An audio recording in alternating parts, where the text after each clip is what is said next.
Welcome back to today's MasterCoaches Wednesday Weekly Buzz. Our topic for today is Pro Volleyball Federation. Now, historically, our USA women's and men's national teams have been very strong, winning many Olympics and world championships. However, in the USA, our attempts at pro volleyball leagues have seen their fair share of promising starts and abrupt stops. As we move into 2024, the Pro Volleyball Federation will begin its first season of play with the tagline, "The Only Real Pro Volleyball." Today's first guest is the second coach hired into the Pro Volleyball Federation, Todd Dagenais. Todd has spent his last 15 years as the head coach at Central Florida University. Most recently, his teams have won 5 consecutive AAC championships. And he's, of course, the winningest coach in the AAC history, which is a short history, but he's accomplished that. And along the way, he's earned 4 Coach of the Year awards. So without any further ado, I would like to welcome Todd Dagenais, head coach of the Atlanta franchise of the Pro Volleyball Federation. Good afternoon, Bob. How are you? Good, good. Glad to have you here. Well, it's nice to be here talking to you and getting a suntan while I'm at it. Yeah, he's got a nice background, Mick, a little nicer than yours today. Well, you can put any background you want in Zoom, so Todd just picked a better background. That's not it. People are moving in the background. It's a really high tech digital background. Yeah, well, Bob, it's easy for him to be more technically evolved than you are, so that's not a problem. No, I'm in the lobby, the atrium of the Orlando airport right now, so it provides itself its own beautiful background. Okay. Very nice, very nice. Well, let's get this kicked off, Todd. In 2023, with a very promising beginning, Pro Volleyball Federation announced its leap into women's pro volleyball, real pro volleyball. Now you become the new head coach of the Atlanta franchise, leaving a successful collegiate program at Central Florida. Previously, on an appearance of the Buzz, you mentioned how excited you were about moving to the Big 12. Being in a P5 conference would obviously enhance the opportunity for UCF to compete and recruit for a national championship. And now, suddenly, almost by a surprise for many of us, you make the move to the pros. Can you give our listeners your thinking and motivation for leaving the more stable life at UCF for the beginnings of a completely new league, a league without history of previous success of professional volleyball in the USA?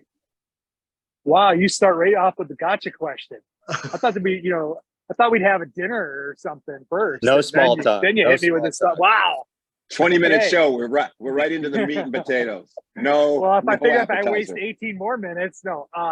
Here's the deal. I still think they're not mutually exclusive. UCF is positioned extremely well heading into the future. They have the talent. They have everything they need. Hopefully they'll settle the coaching situation here real soon. I think there's a no-brainer hire right out there for them. And all the talent is staying. All the student athletes that are coming. And there's no reason why that can continue to be the juggernaut moving into the Big 12. This is a separate thing. I think at the end of every spring season, we as coaches get together and we really take a personal inventory of where we are. And I think for me, this year really reminded me as the spring ended of how much time I've missed with my kids. And it's not that I was looking for other opportunities. This just kind of came up. And I had been working with the Pro Volleyball Federation just in terms of consulting and things like that since, earlier last year. And when the opportunity came up to do Atlanta, I started thinking about it. I actually talked about it with my kids at a great deal. And they were excited about it because the life in the professional league is not the same as college. And you had mentioned the safety and security of college. I think all of us here know that there's not a whole lot of safety and security in college. What we think there is can change at any given minute. So I think that's a misnomer. Now, if you're talking about longevity or other promises, no, of course, there's nothing that's a promise. But I think in terms of where I am in my life and where I am as a family member and my loved ones and being a dad, I think this was a great switch at the right time. You know, Todd, Bill Walton, Master Coach Bill Walton started you off with a really tough question. I've got Mick Haley here, got a question that, from what you've said before in another interview, you were quoted in Volleyball Magazine as wanting to be a pro coach to help with the pipeline of getting young women into our national team program. How do you think coaching pro can help that, and how do you see it?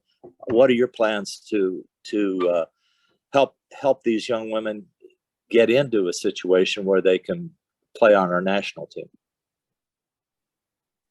I think every franchise has the responsibility to try and help the national team grow the professional game in the United States. Much better access playing in Atlanta and the other franchises that have been announced, and being able to go to Anaheim and train.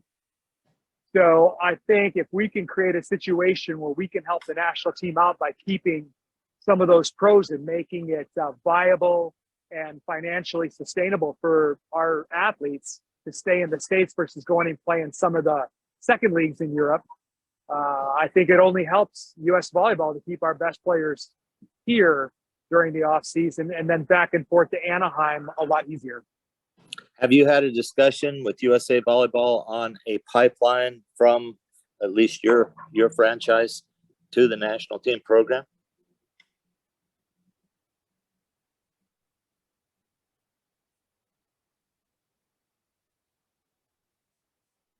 Did we lose Todd? It appears that the... Sorry, Mick, you're breaking up on me. It might be my reception in here, but you're frozen. So are you. Yeah. Okay, so let's repeat the question for Todd. All right. If he can't hear me, maybe you guys could repeat it to him. But I'm wondering if he's had discussions with USA Volleyball on a direct pipeline from the Atlanta franchise to USA. Sorry, you guys. I'm looking at it. Oh, wait, hold on. Maybe I think I got the connection back again. Mick, I'm sorry. Would you please repeat that question? Yeah, sure. What we were interested in is, have you had discussions with USA about a direct pipeline from Atlanta to the USA program as part of your starting into this recruitment of players? No, I wouldn't say. I've had discussions with Anaheim, but I wouldn't say that we claim to be any kind of a direct pipeline through Atlanta. I think pro volleyball in the United States is a pipeline where there are many more athletes that are at the disposal of the national team at any time. They're in country, they're in market for Anaheim. And I think that's the opportunity that we're trying to provide, is to allow some of our higher level U.S. players, maybe, not on the Olympic 12, but, maybe in that next cut, to give them an opportunity to play closer to home and make it financially rewarding enough for them to do it.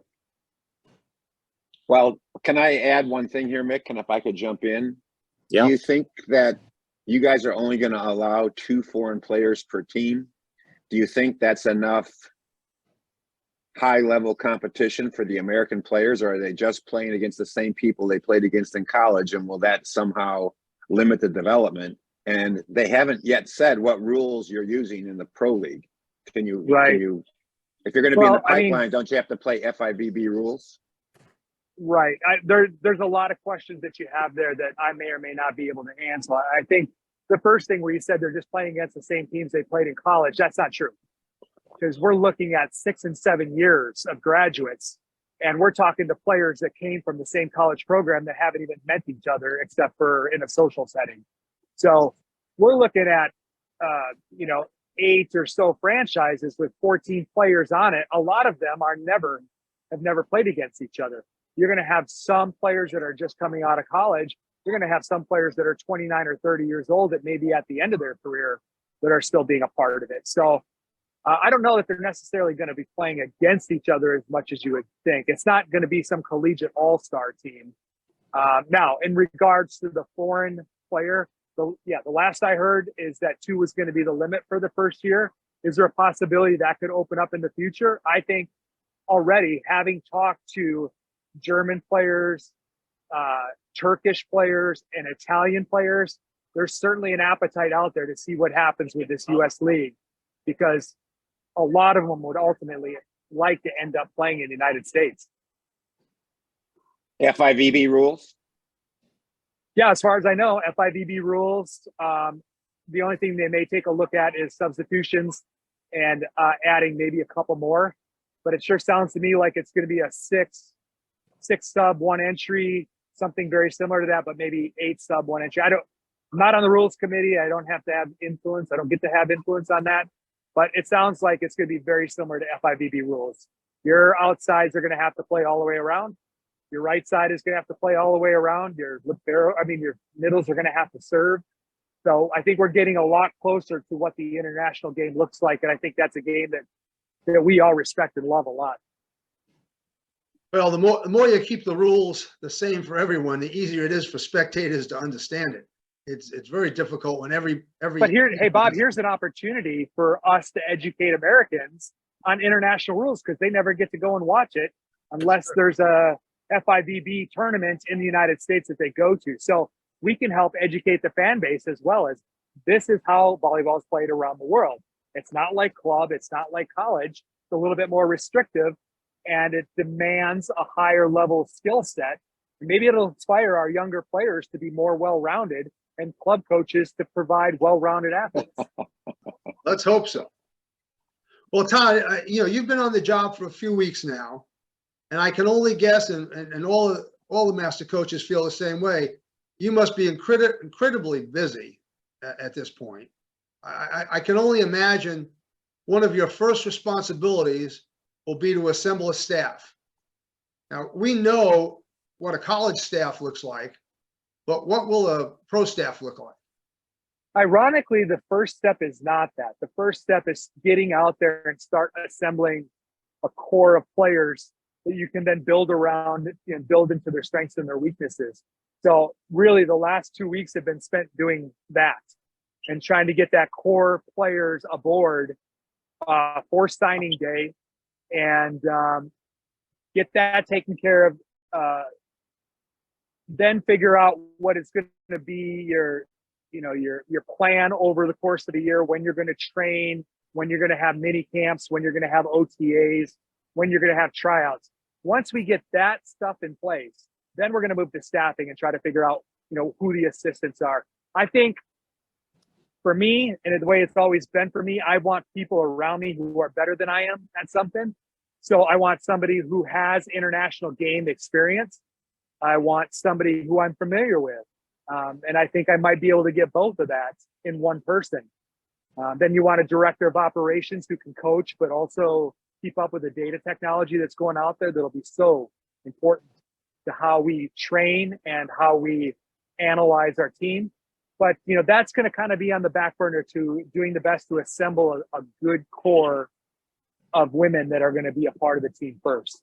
Kind of building the faces of the program, the ones that are going to get out in the community and garner that excitement. And so I think we're on our way to doing that right now. Well, it sounds like you have a little bit of a blueprint for your staffing. How about the recruiting part of it? Are you going to hire someone that's going to be, watching the college game in the U.S. as well as going internationally and keeping track of who wants to make a move the following year? I think, at least right now, I'm going to trust my experience and in my knowledge of the international game. Thank you, Mick Haley, for that. The contacts that I have overseas. But I think that's something that that GM role can certainly be shared between myself and Colleen Craig, who's the owner of the Atlanta franchise. She's an astute volleyball person, very passionate about the sport, very knowledgeable about the sport, very well connected in the sport. So I think between her and I, we can serve as a de facto GMs and start attracting and pulling in the talent, something that we're already doing, and we're just going to continue doing together. So you see yourself not just as a head coach right now, but maybe having to fill that general manager role like happens in some of the other pro sports? Not directly, but doing so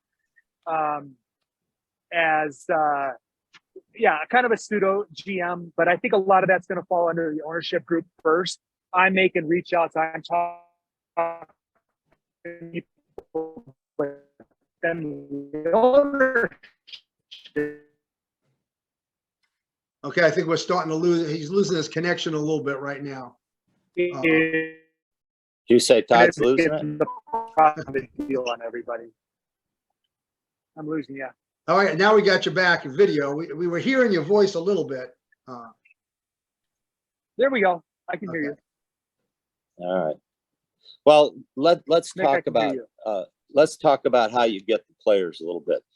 You know, we thought at first that there was going to be a tryout. People could enter their name into a draft and you'd be able to draft those players. Then we heard that teams could go out and contact their own people and try to get that going.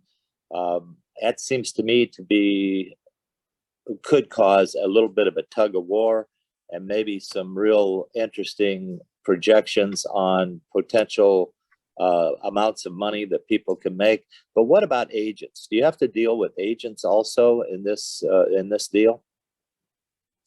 I don't. That's the nice thing. That'll be the ownership group that'll have to deal with that aspect of it. But I think the pay structure sets itself to be pretty clear. You know, you're getting paid this or you're getting paid this. And then athletes will have opportunities to make some money outside of the team.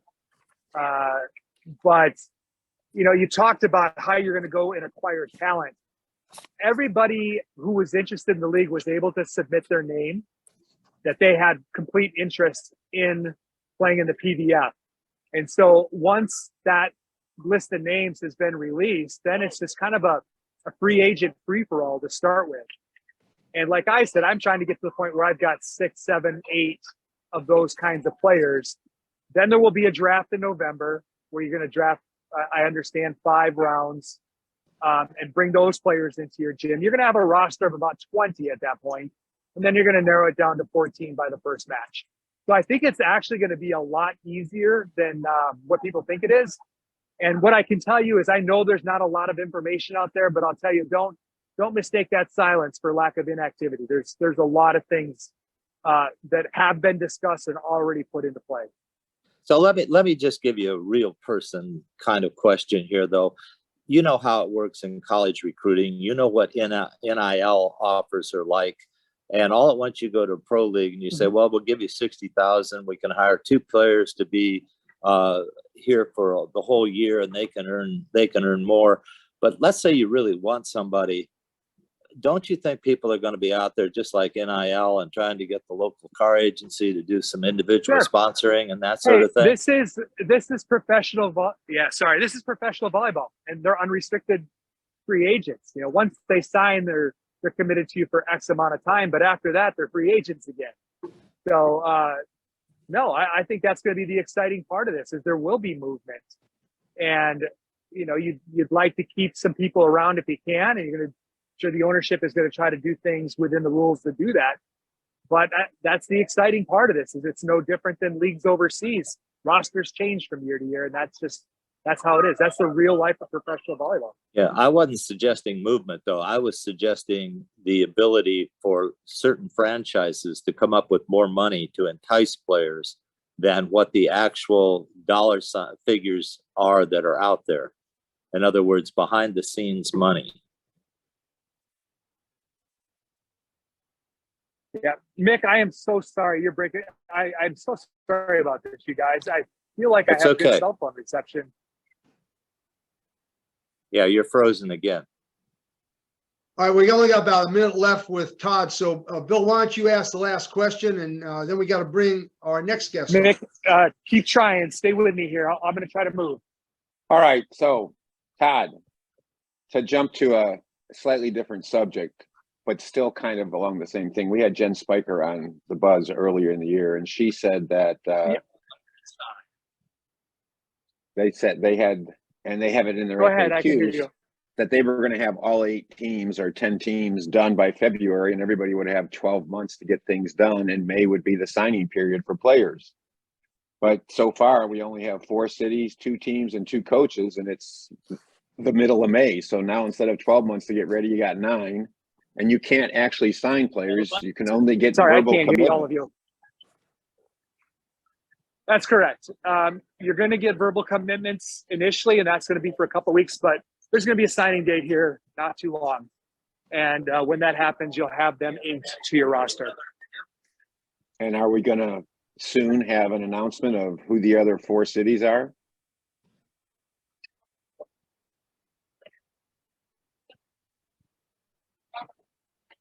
Or are you conveniently? Yeah, I can't answer exactly when the announcement is going to be. That's going to come from the home office. I just know things are going to get a lot clearer in a very short amount of time. All right, Todd, I'd like to thank you for coming on. I know it was difficult while you're traveling, but really appreciate you, making the effort, and we're gonna stay close to Pro Volleyball Federation, and we'll have you on again for sure. In better. Yeah, please have me on again. I apologize about the bad connection in here. I don't know what's wrong, but I hope I didn't ruin your interview because of it. But bring me back on, and I'll be happy to answer all those questions again if you want. Thanks, all right, Todd. Thanks a lot. I think we have Cathy on. If you want to say hello real quick. Sure. You jump off. Hey there, world Hi, traveler. Cathy. How are you? Good. How are you you? doing? Good. Doing well. Thank you. Awesome. Kathy actually put in a phone call to me, and You I blew owe me her a phone off. call back. And I he did blew me not. I off. texted you Oh, back. yeah, I you did not. But I'm back in Orlando now, so I will certainly return your phone call. Okay, sounds great. Okay, you guys have fun. All right, Thanks, Todd. everybody. Good luck. Good luck. Kathy, it's great to have you on Hey, again. How are you guys? One of our master coaches returns. You like the background, huh? It's Yeah, looks there you May- go. Maybe Right. we should just have Kathy interview herself. there you go. Well, I want to give a little bit of information to our viewers about Kathy. All right, for the last 17 years, she was the head coach at Michigan State University, the winningest coach in Michigan State University in volleyball. So that's pretty exciting. She was also the first woman ever to make it to the NCAA Final Four when she was coaching at UT Arlington. And she started her career at North Dakota State, where she was very successful. If I remember correctly, you had about almost a 90% win percentage at North Dakota, and won numerous Coach of the Year awards. So we'd like to Can we welcome just Kathy stop back. all that stuff? Yeah. Okay. Thank you. Now let's just get into the questions. Yes. Well, let's get into the Well, question. Bob and I coached World University games together, so we were stuck with each other for about 8 weeks. Which, I mean, if you know Bob at all, that's a long. No, I'm kidding. I'm giving you a hard time. That was a great time. It was fun. So that did cost me a lot of money to make that trip, because every week I was gone, my wife bought something else. It was a new dining room set one week, and then it was a living room set. I remember that. I remember that. Yep. Don't leave town. Yes. Yes. Well, good. Well, what do you have for me, guys?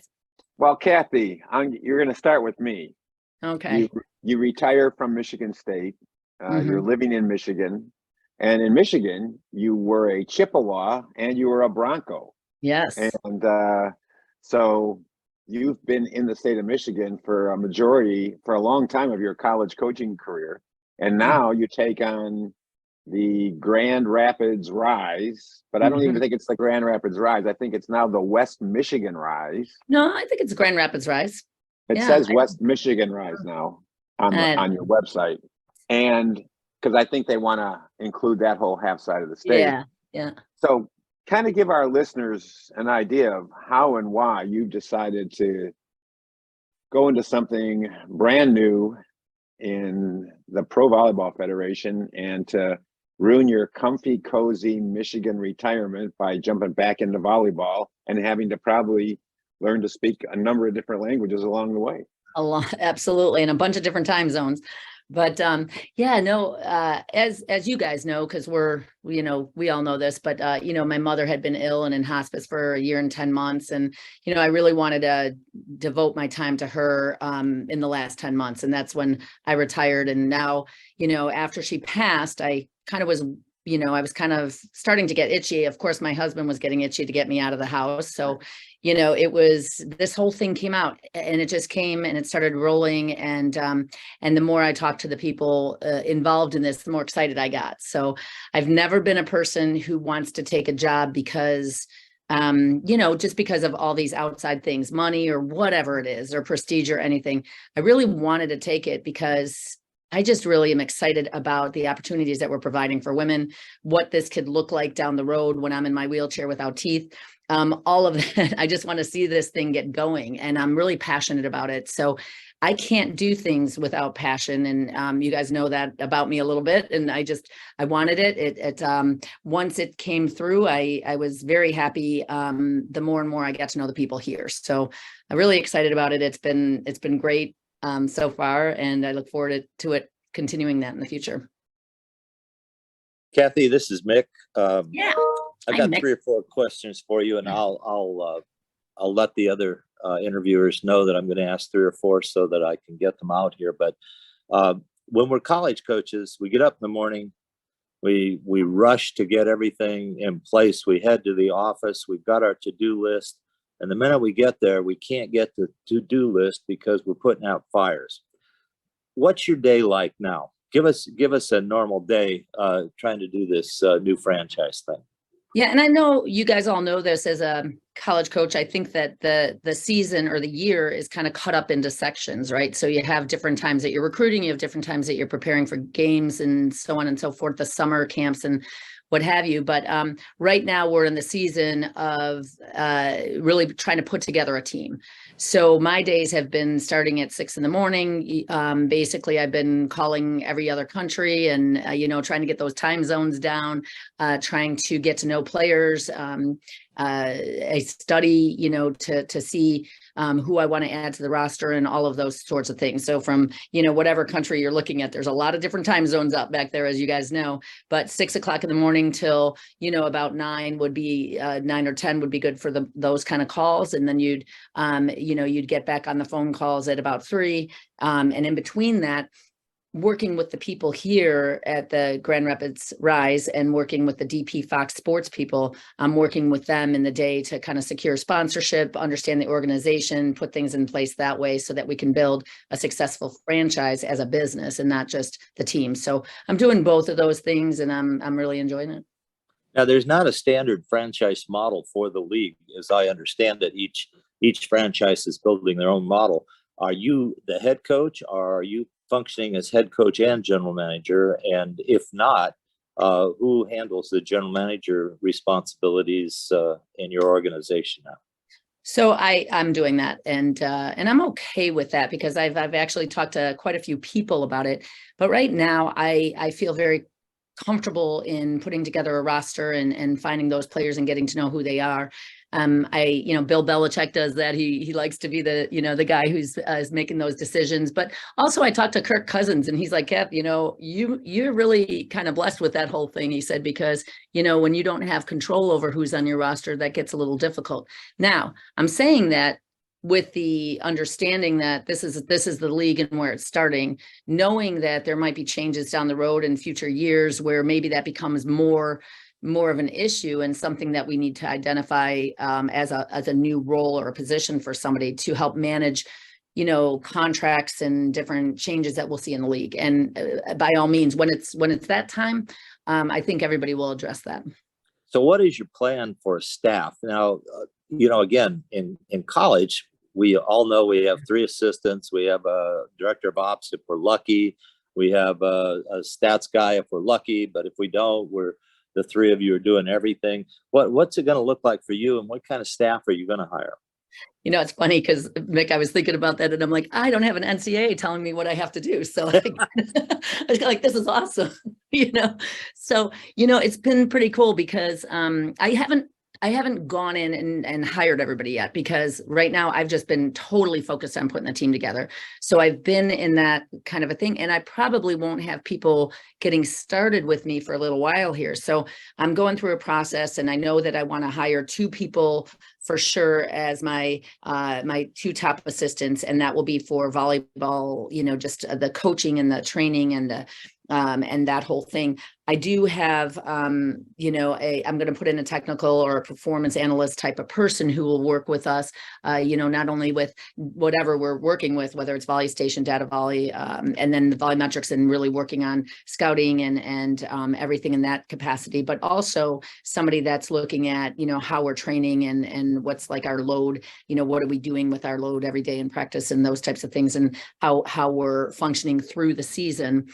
So I'll have somebody in charge of that has probably somebody that has a little bit of that health background and as well. So I'm looking for that.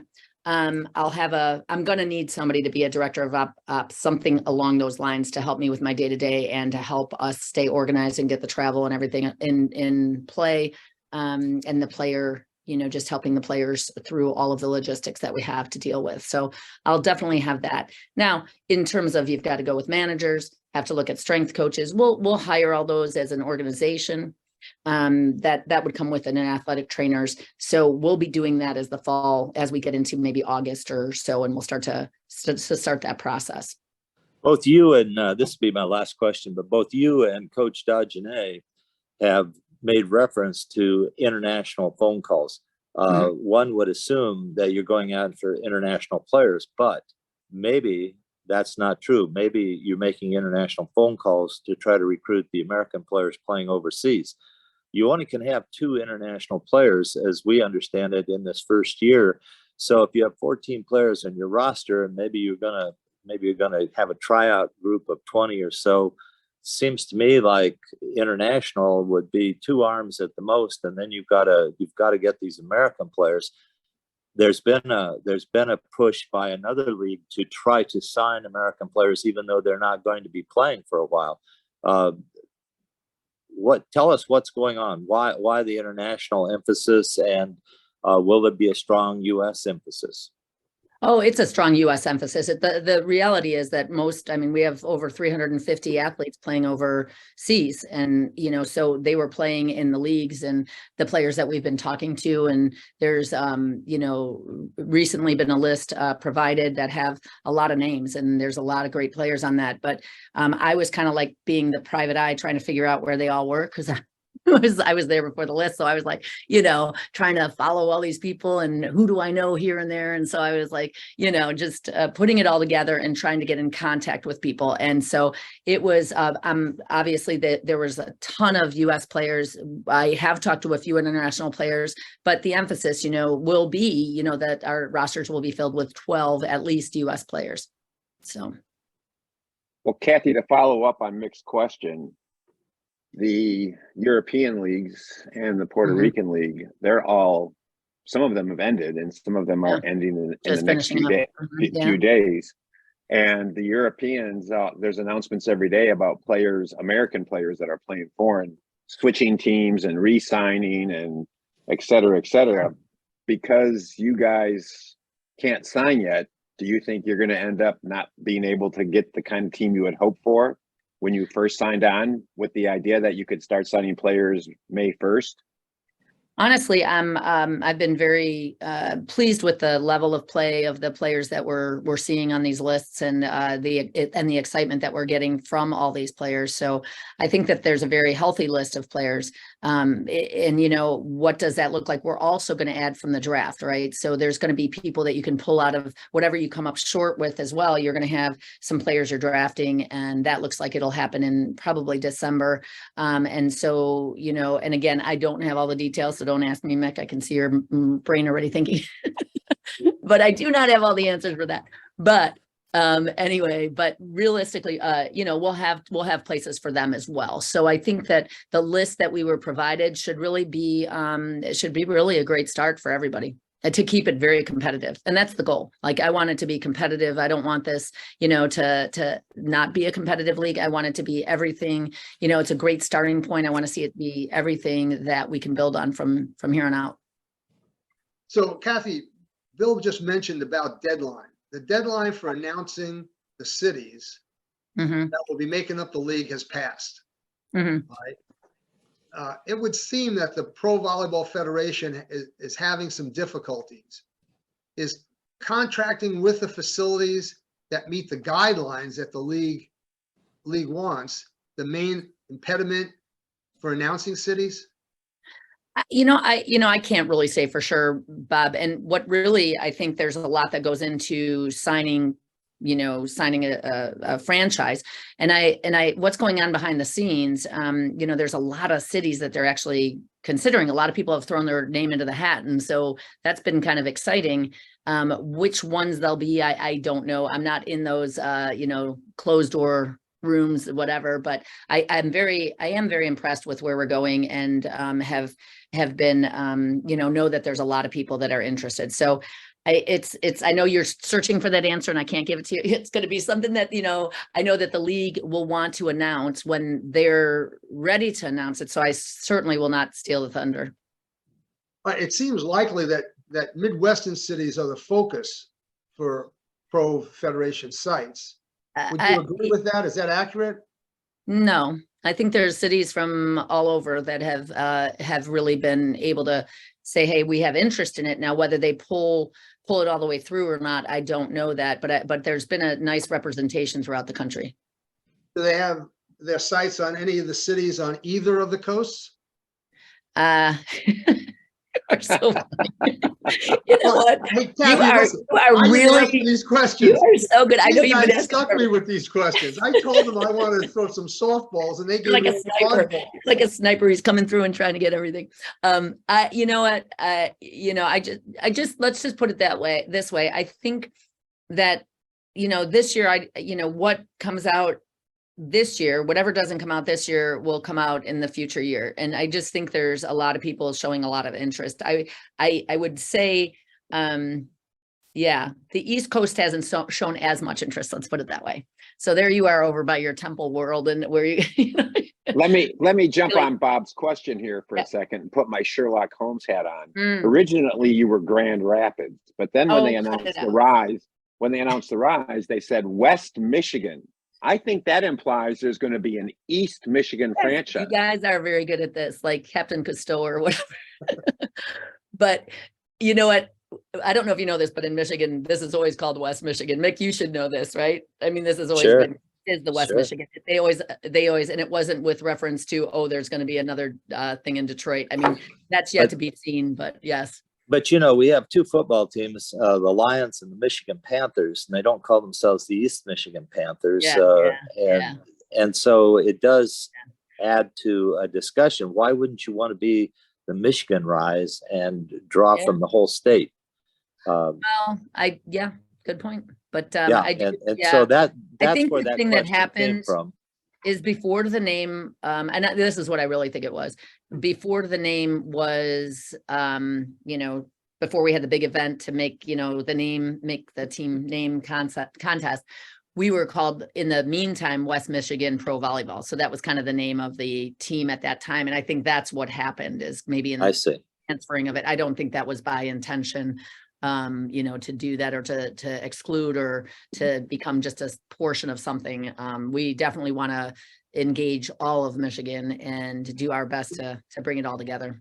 Yeah, you want to represent the whole state. Absolutely, is that correct? Without putting words in your mouth. The region, right?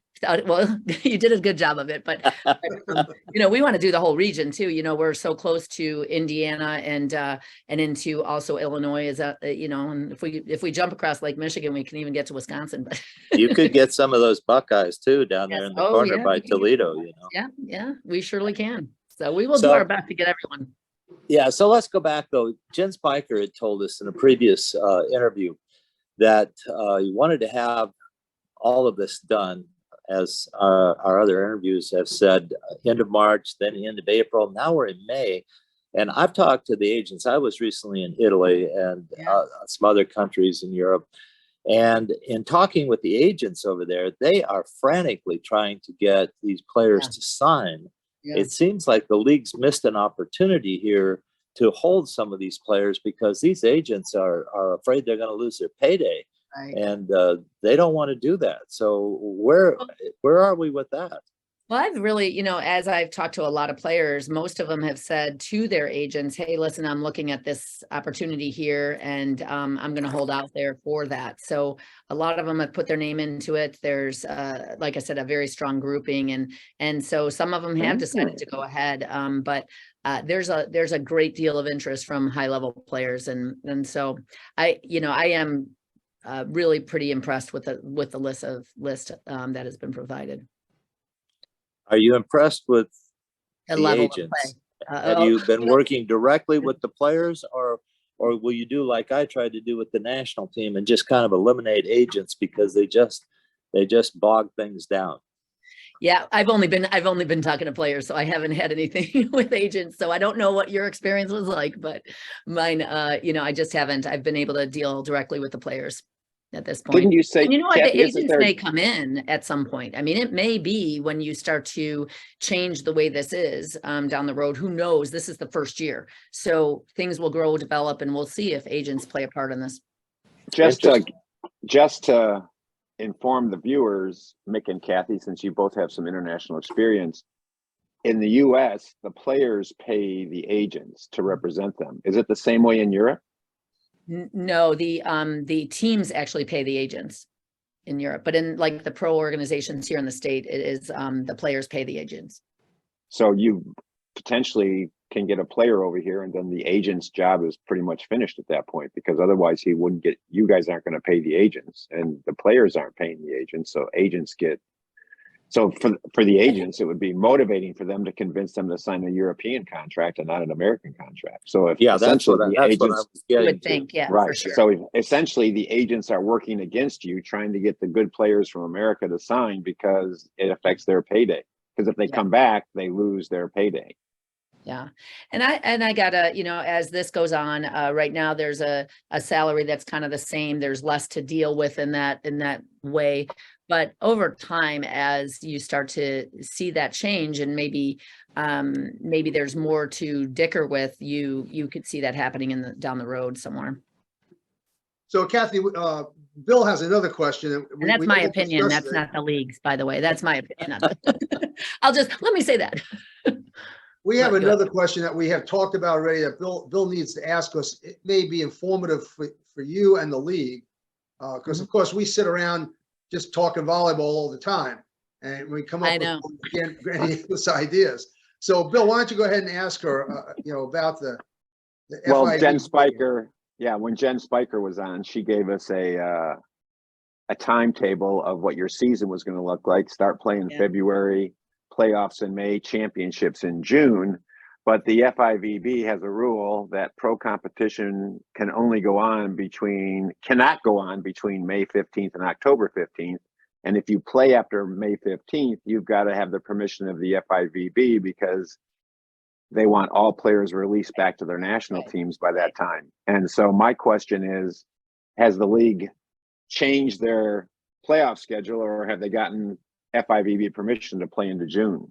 Actually, I know that Jen and Dave have worked with Karch and talked about all this stuff. And so we have moved it up so that the play would be done by the 15th. And we've moved the start date up another weekend to provide more opportunities for matches. So just pretty much took about a week off, a week or so off of the schedule. So yeah, we've moved it up to meet those specifications.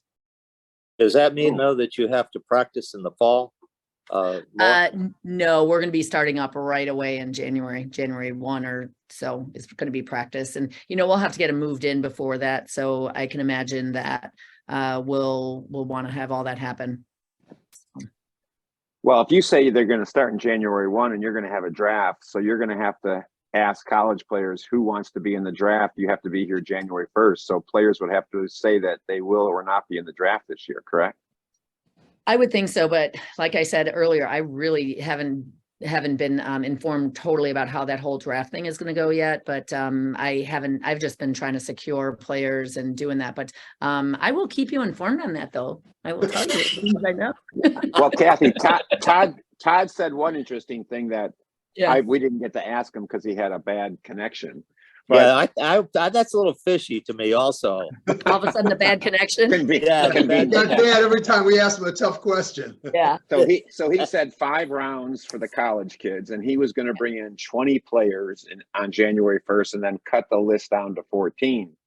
So does that mean you have to give like a contract for tryouts, and then the 14 players then get official contracts, or will some players have contracts prior to this tryout period that Todd was talking about bringing 20 players in? I think that's, all of us can, as coaches, decide on how we're going to go about that, right? So if you were to add 5 players and you've, signed so many, it's however you want to do that, from what I understand. So if you wanted to bring in 20 players, you could certainly, but you have to get the roster down to 14. Now, who are those? How many players are you signing out of, in the signing period? And then how many do you have left over to fill? Now, there could be things where you bring in players that are local, that you want to give them a tryout at that time, so they're able to train with you, and then you see where they're at. And or maybe players that have shown a interest in your program that were not on maybe the draft table and maybe weren't seen early. You can add that, and then give everybody a chance to train with your team, so that if you have backups later on, if there's injuries, you can pull people in and do those kind of things. So, right, but for your tryout, there going to have to be some kind of short-term contract for those people? Again, I wish I if I knew the exact answer to that, I'd give that to you, but I don't have it all. I haven't gone through all that with the league. So I know that there's a kind of a document that's going to come out for us that's going to explain all this in detail. So haven't call us when it comes out. Kind of like be the first people for me to call, guys. At will contracts given to volleyball coaches by athletic directors. Yeah, here's a contract, and I only have to pay you for it to, If I decide to pay it. yeah, geez. I think that's a problem area to have extra people and not pay them. So again, I don't really know how Todd's running his, what he's doing. But we have, you bring people into training camp for football and everybody else, and you then are able to kind of decide who's staying and who's not. So, I don't have enough, have enough information for you, so that, I'll let the league kind of deal with that. And I mean, surely they'd love to get on too. So if you want to have them to answer some of those questions that are more detailed than where I'm at this minute, that would be great. So it's kind of a supply and demand thing, isn't it? When you referred to football, because we have to have the same thing. We have to have a greater demand to meet the supply. Before that can really happen. Right now, we've got 3 pro leagues, 2 of which are going to run at the same time by 2025, and in the same cities in some cases. This is going to be interesting. Yeah, well, we're dealing with we're focused on what we're doing, and I can't tell you. I mean, I am so, there's not been a day that I haven't been excited about what we're doing and what's going on here, and the organization of everything. And I'm very confident that this is all going to be a very big success. You didn't tell us what time of day, what time at the end of the day you're finished. You told us when you started. When are you finished? Gosh. Well, early, I mean, I wasn't finishing. I don't even know if my day ended. So I can't really tell you that it ended. It's getting better now. So it's getting a little bit more, there, but that is kind of been the thing. It's just kind of gone through. And then I'm writing notes in the middle of the night. So I was kind of back into my college days. But it is getting a little bit more, we're getting everything put into place. It feels a lot better. And so I'm very encouraged, and like I said, love the people that I'm working with here. And we're very lucky for the infrastructure that we have, and it's been fun. So. Well, Cathy, congratulations. Thanks a lot for coming on. I mean, thank you so much, guys. I miss you. So I'm sure you miss me too. We do miss you a lot. Yeah, we miss the discussions. Me getting on you all the time. I always have to put you. Yes, so, we don't have a wrangler for Mick anymore, Cathy. Yes, I did that pretty well. Okay, well, we'll see you guys later. Thank you. All right, well, good luck, Kath. We'll stay in touch. Okay, bye-bye. Bye-bye. All right, group, I think it's time for us to transition into our buzz reaction. We have about 10 minutes that we can kind of discuss some of this stuff. So, Nick, why don't you go first and give us your thoughts? Well, I see some problems.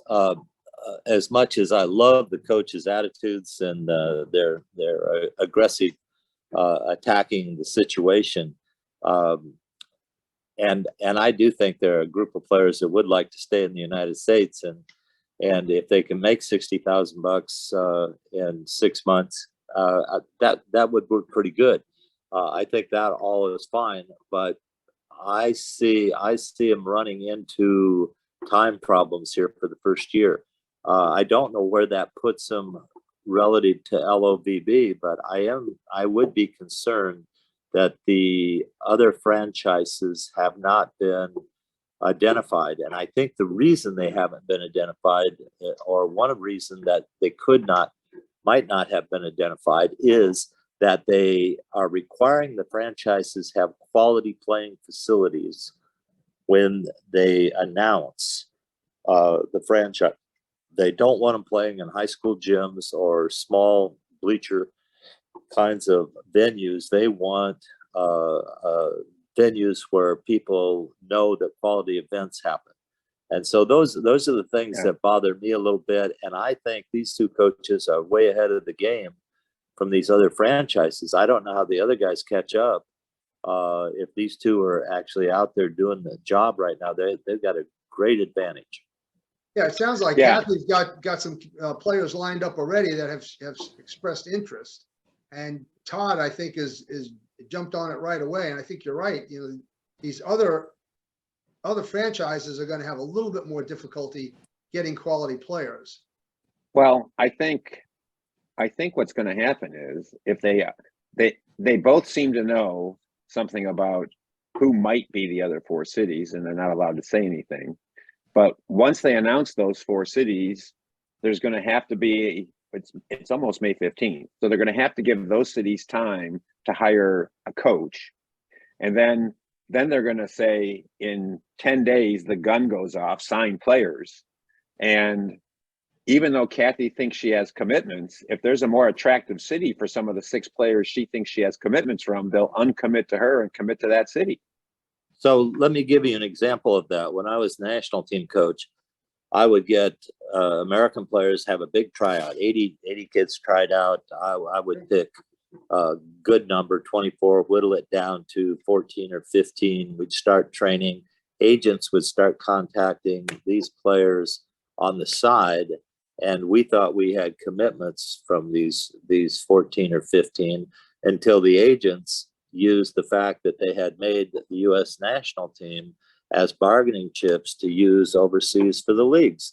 So the leagues would pay higher for a player that was on the USA national team, especially if they played in one event. So we went through that for a couple of seasons, and we just felt like Dumbos, because we get these players in, we get them trained, we put our resources behind them, and then they would leave right after the November time period to go play in the league. And at that point, we were starting over, so we didn't want to develop our players in the leagues. We wanted to develop the players in the gym. And so I could see this happening right now. We've got everybody signed up for the league. We start negotiating, then they're going to take the best price. You know, it's a deal. We've already limited the pro league to 60,000. That's why I asked Todd this question, because they're going to have to offer more than 60,000. They're going to have to offer a base salary of 60,000.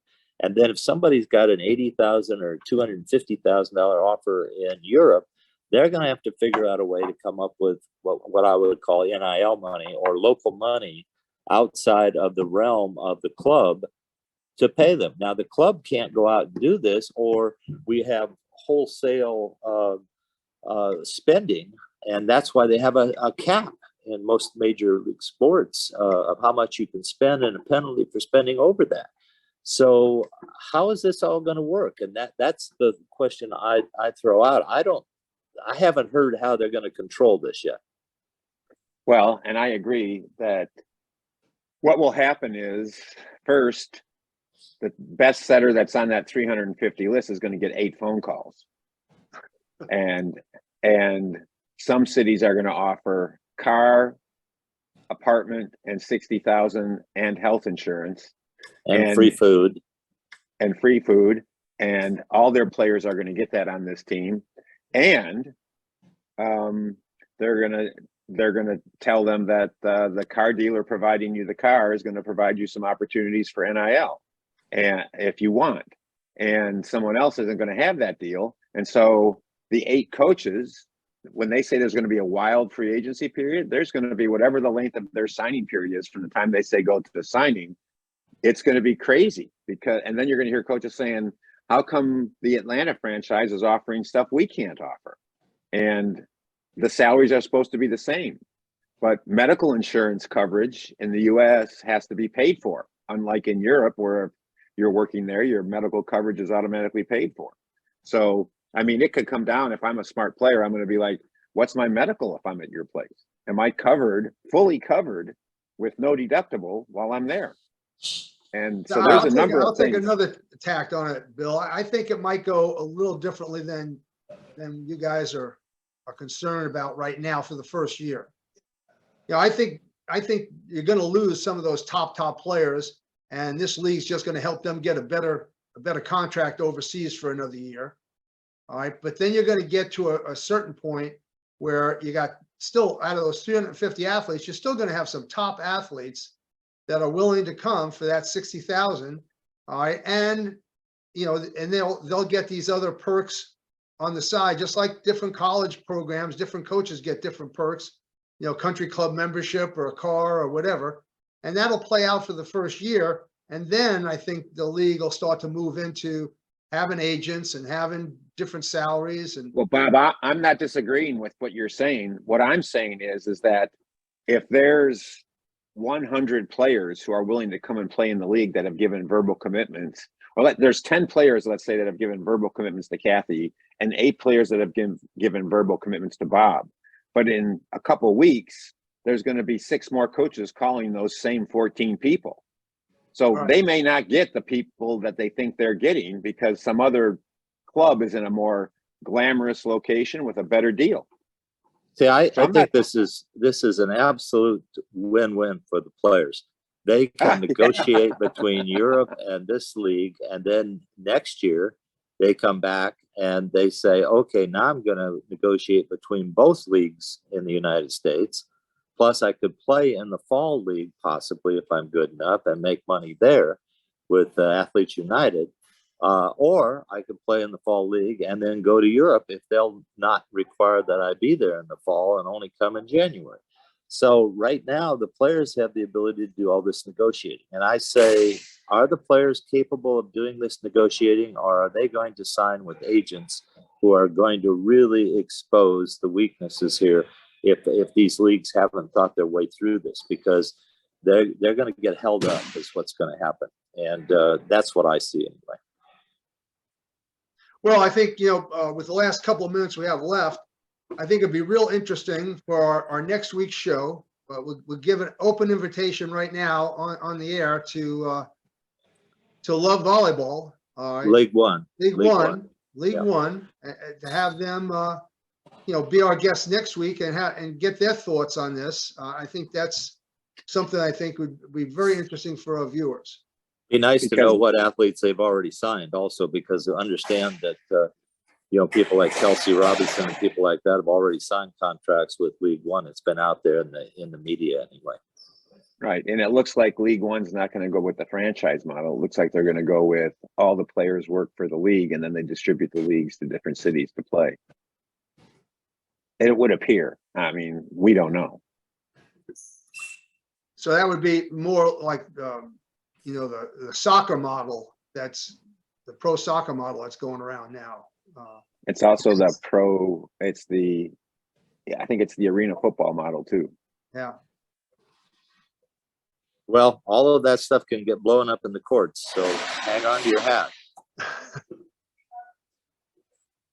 All right. Well, if that's all we have for Buzz Reaction for this week, let's look forward to having Love Volleyball or you know, the other league on next week. And they don't want to be the other league, Bob. They want to be League One. That's what they want to be. All right, well then let's get League One on here and hear what they have to say. All right, get her done. Bo, don't. All right. See you next week. Sounds good. That's